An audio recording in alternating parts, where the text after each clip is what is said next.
l'actualité en Côte d'Ivoire, le gouvernement a annoncé une nouvelle prolongation d'une semaine jusqu'au 15 juillet prochain de la période de révision des listes électorales.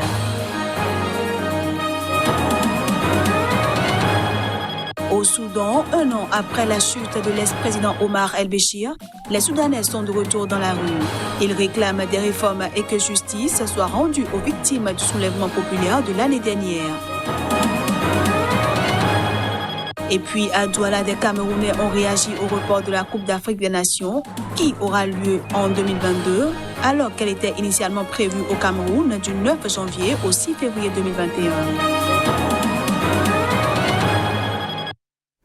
Merci de toujours préférer Sika TV pour vous informer à toutes et à tous. Bienvenue.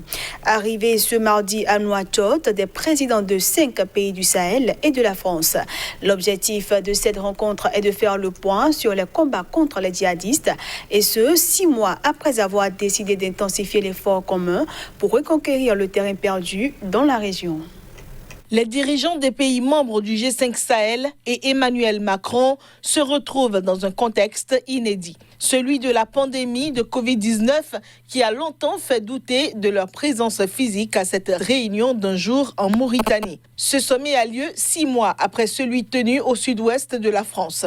Emmanuel Macron, à son atterrissage, a déclaré que la France et ses alliés avaient durant ces 6 derniers mois connu de vrais succès dans la lutte contre le terrorisme avec la neutralisation de chefs redoutés. Sahéliens et Français revendiquent les lourdes pertes infligées aux djihadistes en 2020 et la forte baisse des leurs.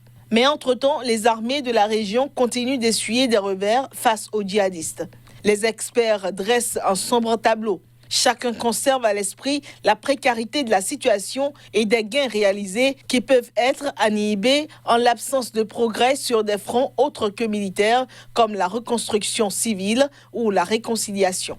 Les chefs d'État du G5 Sahel, le dirigeant français et les représentants d'organisations internationales devaient s'entretenir d'abord à huis clos. La communauté internationale suit aussi avec préoccupation les évolutions politiques. Le président français a assuré à Nouakchott que la France et ses alliés au Sahel ont réussi à inverser le rapport de force contre les groupes djihadistes au cours des 6 derniers mois dans une zone cruciale entre Mali, Burkina et le Niger. S'exprimant devant la presse à l'issue d'un sommet avec les chefs d'État de 5 pays du Sahel, Emmanuel Macron a affirmé que la victoire est possible au Sahel. On le suit. La coalition que nous avons annoncée à Pau il y a 6 mois est en place. L'Europe, ses institutions comme ses États membres, nos partenaires, y compris américains, les pays voisins, sont tous au rendez-vous. Et ils sont à vos côtés car nous sommes convaincus que la victoire est possible au Sahel et qu'elle est déterminante pour l'équilibre en Afrique et en Europe. Dans la région des 3 frontières, des zones ont été reprises aux groupes terroristes, les armées se redéploient, le rapport de force a été inversé.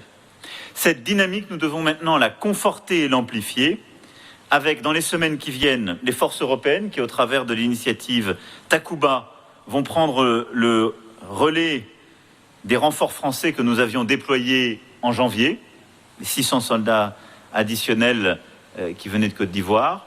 La mission européenne EUTM va reprendre ses actions de formation et étendre son champ géographique avec une implication très forte de l'Espagne et de l'Allemagne, vraiment. De nouveaux équipements financés par l'Union européenne, mais par d'autres partenaires comme les États-Unis vont être livrés. Et le terrain que nous avons repris ne sera pas cédé. La France sera d'abord là aussi longtemps qu'elle est souhaitée et demandée par les États du Sahel eux-mêmes et qu'ils considéreront que leur souveraineté et la sécurité de leur peuple est menacée. Et nous serons là aussi longtemps que nous considérons que les efforts sont faits par chacune des armées du G5 Sahel et donc que notre rôle est utile. Voilà. Mais je ne voudrais pas comparer notre intervention à celle d'autres armées dans d'autres régions qui ont pu parfois se substituer à la souveraineté nationale ou vouloir en quelque sorte mener une politique à la place des peuples. En Côte d'Ivoire, le gouvernement a annoncé ce mercredi une nouvelle prolongation d'une semaine jusqu'au 5 juillet prochain de la période de révision des listes électorales en vue des scrutins présidentiels et législatifs d'octobre prochain. La révision des listes, qui compte actuellement 6,6 millions d'électeurs, avait commencé le 10 juin dernier. Au moment où arrive l'échéance du deuxième délai accordé aux Ivoiriens pour l'inscription sur la liste électorale, l'engouement qui avait justifié la prorogation n'a pas faibli. Nombreux sont les Ivoiriens qui ne pourront pas s'inscrire sur la liste électorale si cette opération s'arrête définitivement à la date du 30 juin 2020. C'est ce qu'a déclaré Sidi Timoko Touré, le porte-parole du gouvernement, à l'issue du Conseil des ministres. Cette prolongation était notamment demandée par l'opposition avant le scrutin présidentiel du 31 octobre prochain. La révision de la liste électorale, qui compte actuellement 6,6 millions d'électeurs, devait initialement se tenir du 10 au 24 juin. Puis, cette date butoir avait été prorogée jusqu'au 30 juin 2020. La Commission électorale indépendante, qui organise l'ensemble des opérations électorales, estime que 5 millions d'Ivoiriens ne sont pas inscrits sur les listes. La Côte d'Ivoire compte 25 millions d'habitants avec une population très jeune et plusieurs millions de résidents étrangers. Il n'existe pas de statistiques récentes et fiables sur le nombre exact d'Ivoiriens majeurs de plus de 18 ans. Selon la Commission électorale indépendante, pour cette révision, quelques 35 000 agents de recensement ont été déployés sur plus de 10 800 centres, plus une centaine à l'étranger pour la diaspora. J'en parlais en titre, des Soudanais ont manifesté à Khartoum ce mardi pour réclamer la mise en œuvre par le gouvernement de transition de réformes exigées lors du soulèvement populaire en 2019. Ils ont également demandé que justice soit faite pour les manifestants tués lors de la révolte.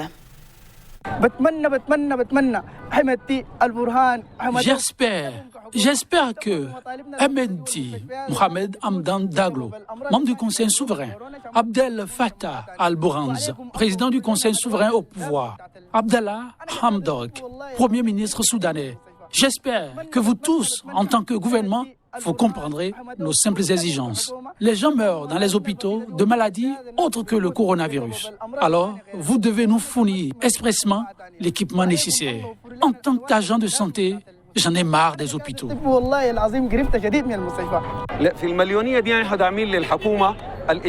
Nous soutenons le gouvernement de transition, mais nous avons des demandes qui doivent être satisfaites. Nous exigeons d'abord la nomination de gouverneurs dans les provinces et la mise en place d'un État civil. Nous exigeons la nomination de gouverneurs civils dans toutes les provinces soudanaises, sans exception, et la mise en œuvre des revendications de la révolution dans tout le pays, en plus de s'efforcer de parvenir à la paix le plus rapidement possible.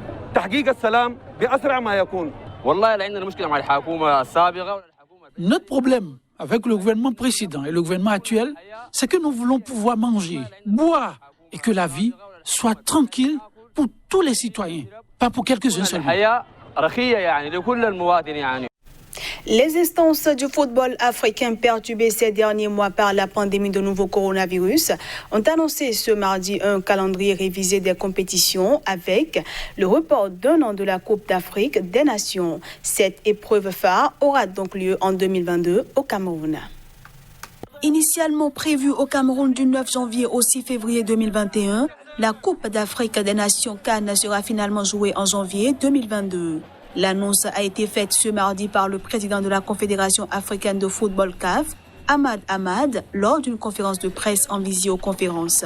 C'était à l'issue de la réunion du comité exécutif de la CAN. À Douala, des Camerounais ont réagi au report de la CAN. C'est mieux d'organiser une CAN avec plus de spectateurs. Si on organisait la CAN maintenant, ça ne pouvait pas bien marcher puisque il n'y aura pas de spectateurs, puisqu'on ne peut pas organiser la CAN avec une distanciation sociale. Ça ne peut pas marcher. Déjà, si on prend ce report en termes de temps, c'est un point positif de renvoi parce qu'on va mieux se préparer. Ces choses vont être faites avec le temps pour mieux préparer. Maintenant, en termes de calendrier du sport, c'est négatif.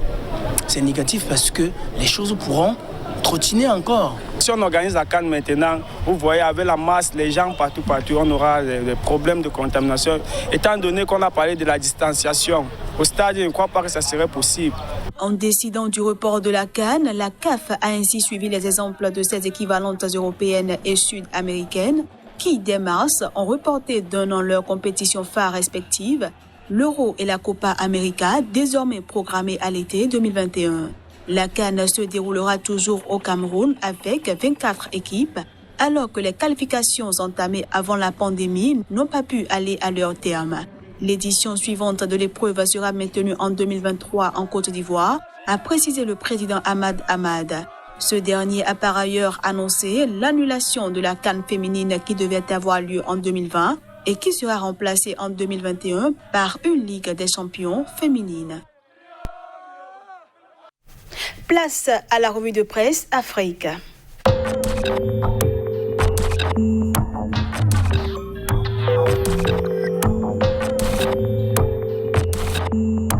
Bonjour à toutes, bonjour à tous et bienvenue dans cette revue Afrique. L'intégration africaine est au cœur de cette revue.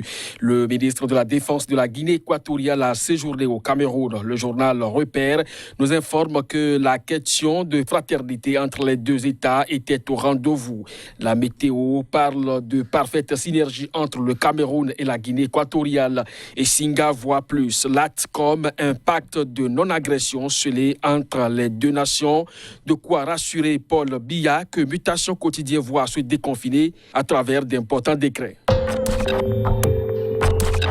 Bamako pourrait souffler ce vendredi. Nouvel horizon qui évoque le probable sursis de la marche fait remarquer que c'est après concertation entre organisateurs et l'imam Mahmoud Diko.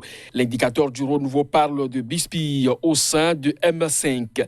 Même si le M5 ne va pas marcher, il y a d'autres acteurs politiques qui sont donc attendus sur le terrain pour la libération de Soumaïla Cissé. L'URD, sa formation politique, annonce un gigantesque rassemblement. En Côte d'Ivoire, ça va encore casser. En tout cas, ça suffit, s'est exclamé à la une du Patriote, le chef de l'État, Alassane Ouattara. Le jour précise que Ouattara a décidé de démolir les constructions sur les voies d'eau. Fraternité Matin rapporte que cette décision fait partie du relevé du Conseil des ministres. Inondation écrit Le Canard, le chef de l'État ordonne la démolition de toutes les infrastructures sur les voies d'eau.